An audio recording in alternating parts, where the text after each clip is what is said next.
Good morning, Your Honors. My name is Carissa Burnell, and I am the counsel representing the petitioner in today's case, Mr. Ernest. We ask the appellate court to reverse the trial court's decision of concluding that the seizure of the methamphetamine found in Mr. Ernest's wallet being legal. We filed this motion under the Penal Code Section 1538.5, concluding that indeed the seizure was a violation of the Fourth Amendment provided by the United States Constitution. We bring this action under the Code of Civil Procedure, Section 904. I want to initiate this by stating that the police officers that stayed behind in Mr. Ernest's apartment had no right to search the apartment and open up his wallet and find the methamphetamine. As we all know, everything initiated with a dispatch phone call that the police officers were made aware of.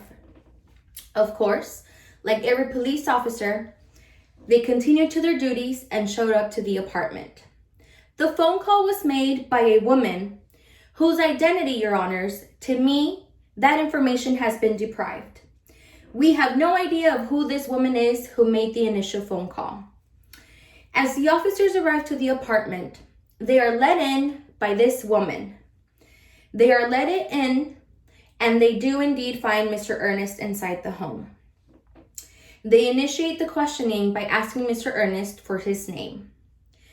Mr. Ernest at the time responded, Batman. Of course, with the police officers having indeed some doubt, asked for Mr. Ernest's name again.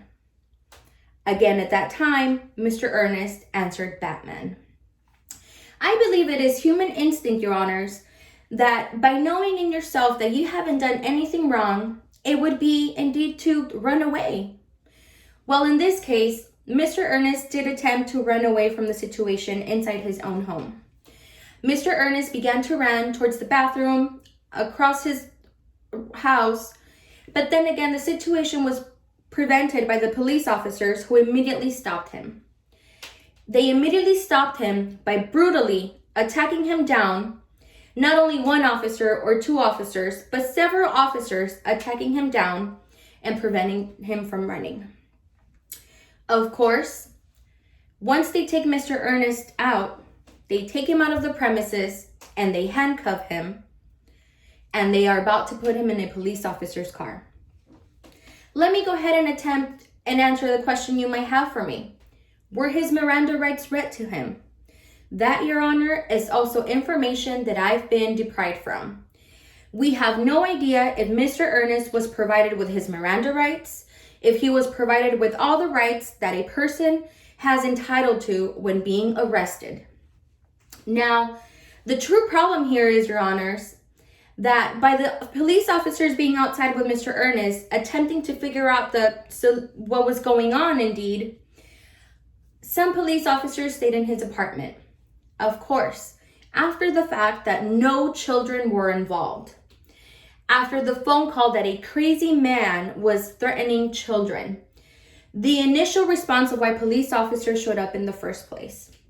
Your Honor, to me, this is lack of police duty, knowing that indeed it was illegal for the police officers to remain in the home and attempt to do a search. Why, you may ask? Because they had no right to do so.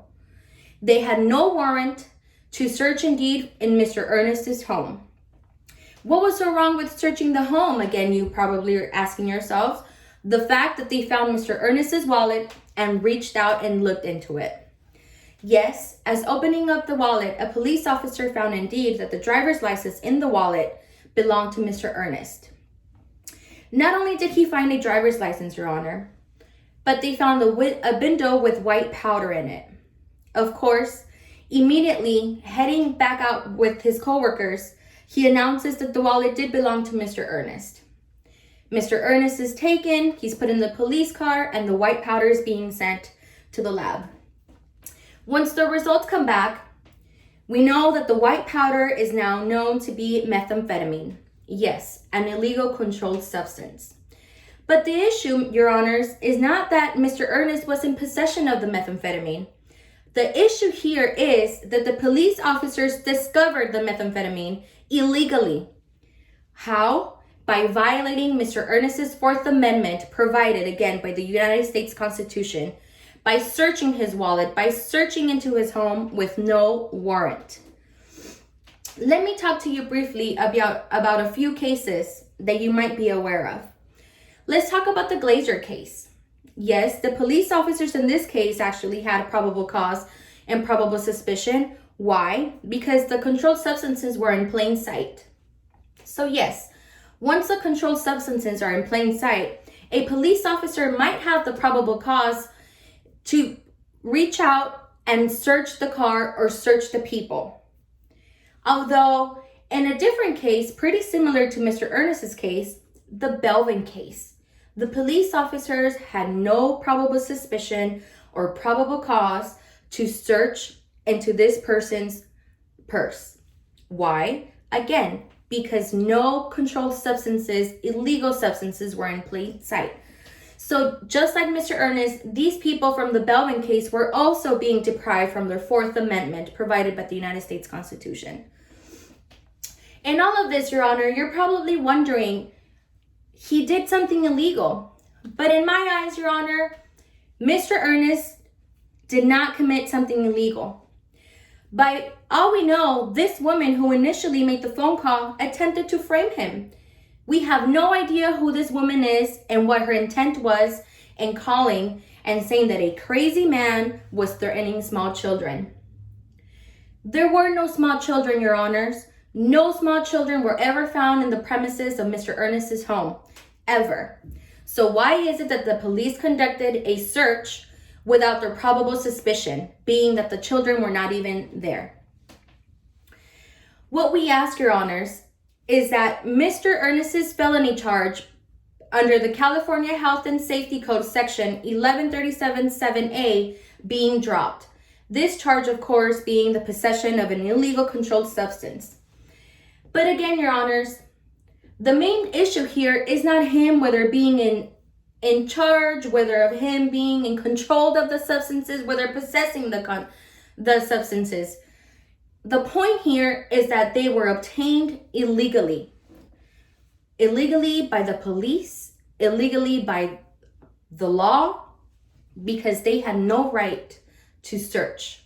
They had no initial warrant to search right after he was outside already being questioning by the other officers. They had no right to remain in his home and look through his wallet. If they had never looked into his wallet, they probably had never found the methamphetamine. So yes, Your Honors, again, I reiterate, the issue here is not whether he was in possession of the drugs or not. The issue here is that the police officers obtained the drugs illegally from his wallet. What is it that we ask, Your Honors? You might ask yourself again, why am I standing here arguing the fact that Mr. Ernest's Fourth Amendment was violated? Well, Your Honors, we attempt for you to reverse the trial court's decision and drop the felony charges against Mr. Ernest. Why again? Because this was an illegal action that was done against Mr. Ernest. This was an illegal action, a violation of his amendment by the law. It was something that the police officers should have never in the first place done. How is it that us as citizens are supposed to feel safe around police officers, around the law, when our own amendments and rights are being violated from them? How is it that Mr. Ernest did not obtain the correct and what we all deserve when we are being arrested? Our rights. Our rights, our Fourth Amendment. Not only that, but now Mr. Ernest is being charged with a felony charge. He is now being considered a crazy person. And he went through all of the police brutality. Why, Your Honors? Why is it that Mr. Ernest had to go through all of that and still on top of that be charged with this felony? All of this was done wrongfully and illegally. That search and seizure was conducted illegally by those police officers who initially arrived at the premises. when their initial probable suspicion were the children.